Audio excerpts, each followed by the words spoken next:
스타벅스 CEO가 교체된다는 발표가 지난주에 있었습니다. 브라이언 니콜이라는 멕시코 음식 체인인 치폴리라는 회사의 CEO입니다. 이 때문에 간판 스타 CEO가 스타벅스로 옮긴다는 기사가 난 8월 13일 직후에 스타벅스 주가가 한 20% 넘게 올랐습니다. 반면에 치폴리 멕시코 그릴은 CEO가 이동에 관한 기사가 난 다음에 20% 정도 주가가 빠졌습니다. 스타벅스와는 상반된 모습입니다. 치폴리는 멕시코 음식의 미국 체인점입니다. 그럼 브라이언 니콜의 업적을 잠깐 보고 가겠습니다. 크게 세 가지로 평가되는데, 첫 번째로 니콜 브라이언은 온라인 주문과 드라이브 스루를 점포에 도입하는 과감한 투자를 해서 성공을 거둔 바 있습니다. 두 번째로 매출의 50%가 온라인 주문에서 발생하는데 여기에 집중과 투자를 상당히 잘한 평이 있습니다. 여기에 고객 리워드 정책은 스타벅스와 비슷하게 비슷한 구도로 성공을 거뒀습니다. 포인트 제도하고 생일, 쿠폰 등을 잘 챙겨 넣은 문구를 위에서 보실 수 있겠습니다. 세 번째는 글로벌 광고입니다. 광고에는 치폴리의 지속 가능한 경영 철학이 있습니다. 지구와 환경을 생각하고 더 좋은 음식을 만들어 나은 삶을 지향하고 더 나은 맛을 위해 신선한 재료를 추구하고 결국 사람을 생각하는 모토로 미국 사람들의 마음을 사로잡은 바 있습니다.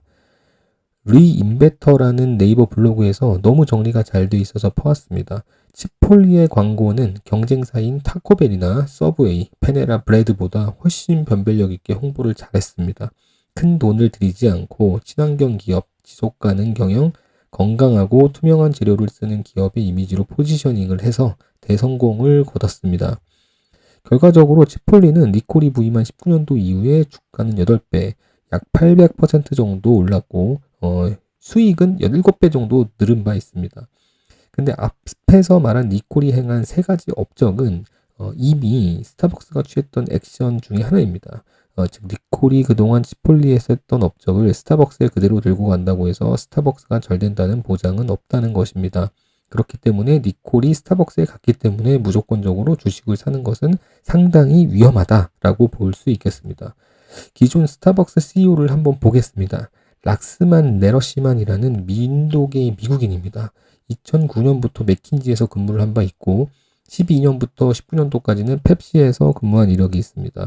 코로나 직격탄을 맞을 당시인 20년도에 스타벅스 CEO로 등판했는데 최근에 이스라엘을 지지한다는 괴상한 소문이 돌아 수습하느라 어려웠고 스타벅스가 제시한 재무 가이던스 대비해서 23년 실적이 안 나오면서 경질된 것으로 보이고 있습니다. 그런데 스타벅스는 사실 성장을 안 하고 있는 회사는 아니었습니다. 다만 계속 성장을 하긴 했는데 최근에 들어와서 살짝 정체되었다고 보시면 됩니다. 코로나가 터진 20년도부터 22년까지는 성장을 한다 싶더니 23년도에 들어와서 매출 성장 속도가 주춤한 거를 볼 수 있겠습니다. 스타벅스 점포는 글로벌로 38,000개 정도 되고 절반이 미국이고 그 다음 중국, 캐나다, 일본, 한국, 영국 순으로 볼 수 있습니다. 참고로 한국도 점포 수가 1350개 정도 된다고 하면은 땅덩어리나 인구에 비해서 스타벅스에게 있어서는 큰 시장이다 라고 볼 수 있겠습니다.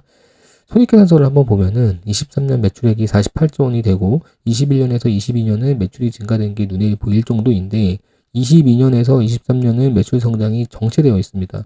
영업이익률은 22년도, 23년도 비교를 해보면 14에서 16%로 2%포인트 증가했습니다. 근데 매출은 그대로인데 판관비만 증가했습니다. 판관비 안을 또 한번 쪼개보면 감가상각비는 오히려 줄었는데 전체 판관비가 늘어났는데 이는 운영비가 늘어났다라고 볼 수 있겠습니다. 그런데 매출 총이익률은 또 2%를 증가해서 제품 수익성은 또 증가됐다고 또 보일 수가 있어요. 정리해 본다면 감가상각비는 감소했는데 판관비는 늘어난 것이라면 운영비용이 매출 성장 대비 확실히 늘어났다는 것을 결론 지을 수 있습니다. 그러니까 점포수 증가는 꾸준히 늘고 있는데 매출 성장이 정체되어 있다는 것은 그만큼 점포수 대비 판매가 줄어들었다는 것이고 점포수는 느니까 당연히 판매 관리비가 늘어난 것으로 추측됩니다.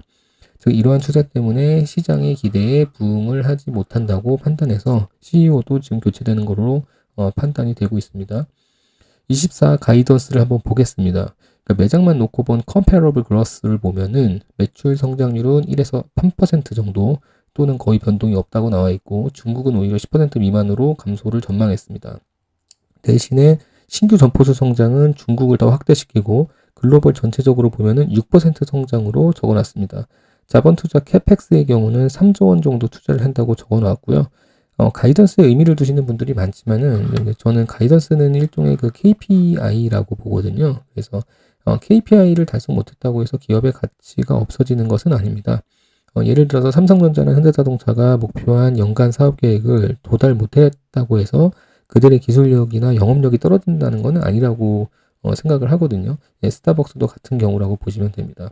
가이던스가 너무 높게 잡혔을 수도 있고요. 시장 상황에 맞지 않게 가이던스를 잘못 측정한 경우도 있습니다. 그리고 보통 가이던스는 숫자인 매출이나 영업이익에 포커스가 되어 있기 때문에 절대적인 의미를 부여하는 것은 그리 좋아 보이지는 않다고 생각을 합니다. 스타벅스가 올해 발표한 중장기 전략을 보겠습니다. 크게 5가지를 언급했는데 저는 위에 파란색 박스처럼 크게 2가지만 특징적으로 봤습니다. 글로벌 리워드, 온라인 회원수가 현재 7,500만 명 정도 되는데 이걸 2배로 키워서 150만 명으로 만들겠다. 첫 번째. 그리고 두 번째는 현재 매장 수가 4만 개가 좀 안 되는데 30년도까지 5만 5천 개로 키우겠다가 중장기 전략입니다. 스타벅스의 중장기 핵심은 전 여기에 있다고 봅니다. 딥블루라는 AI를 개발 및 활용을 하는데 고객 경험을 바탕으로 빅데이터를 잘 활용해서 고객에게 맞춤형 음료를 추천도 하고 핵심 원재료인 원두 추적 기능을 만들어서 비용 절감이나 개선점을 찾고 글로벌 매장을 LOT로 연결한 관리로 효율을 극대화하겠다는 겁니다. 사실 새로 부임한 CEO가 이 점을 가장 빠르게 추진해야 한다고 저는 생각되어집니다. 결국 스타벅스는 단순히 커피를 만들다기보다는 AI를 활용해서 지금 고객을 스타벅스의 생활의 일부로 끌어들이겠다는 포부가 있는 회사로 추정을 할 수가 있습니다. 그렇기 때문에 지금 단기적인 커피 시장 점유율도 중요하지만 미래의 스타벅스가 고객에게 어떤 의미로 보이느냐가 핵심이라고 저는 보여집니다. 대중은 새로운 걸 계속 찾습니다. 점포 수가 무조건 늘어난다는 것은 좋은 것은 아닙니다. 그만큼 부담해야 할 관리비가 늘어나기 때문입니다. 그리고 온라인 주문도 이제 당연한 겁니다. 운영 효율화가 포인트인 것이고 그것을 AI 딥블루로 뚫어보겠다는 비전을 한 번 더 얹어줘야 캐펙스를 보시면 잘 아시겠지만 매년 증가하는 카펙스가 심상치 않습니다. 21년도 기준으로 보면 2조 원 가까이 지출했는데 24년도에는 3조 원 가까운 지출을 계획했습니다. 아마 점포 확대라든지 인프라 확대, AI 투자로 예상되는데 카펙스 투자 증가율이 21년도 이후에 매출액 증가율인 10%보다 훨씬 상회한 30-40%가량이 됩니다. 이 카펙스가 단순히 점포 확대라고 한다면 대중이 반응을 안 할 것이고 이 투자의 항목에서 AI 투자로 어필이 된다고 발표되면 주가하고 매출이 같이 성장할 수 있을 것으로 보입니다. 결국 브라이언 리콜이 이 스타벅스의 철학을 얼마나 잘 계승하냐가 관건이고 리콜이 해야 할 일은 이것을 바로 빨리 앞당기는 것입니다. 그의 목표는 스타벅스의 목표를 새로 짜는 것이 아니라 이미 포지셔닝을 한 스타벅스의 중장기 계획 중에서 포인트를 얼마나 빠르게 강조를 하며 효율적으로 앞당기느냐가 관건이라고 보여집니다. 이미 리콜을 추천한 스타벅스 주주들도 이것을 보고 CEO로 영입을 오케이 했을 거라고 저는 생각되어집니다.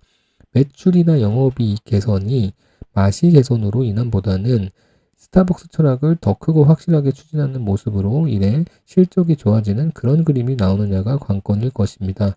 만약 이것을 못한다면 주가는 다시 떨어질 것이고 본 CEO가 어떤 경영을 할 것인지 먼저 보고 투자 여부를 판단해도 늦지 않다고 보여집니다. 감사합니다.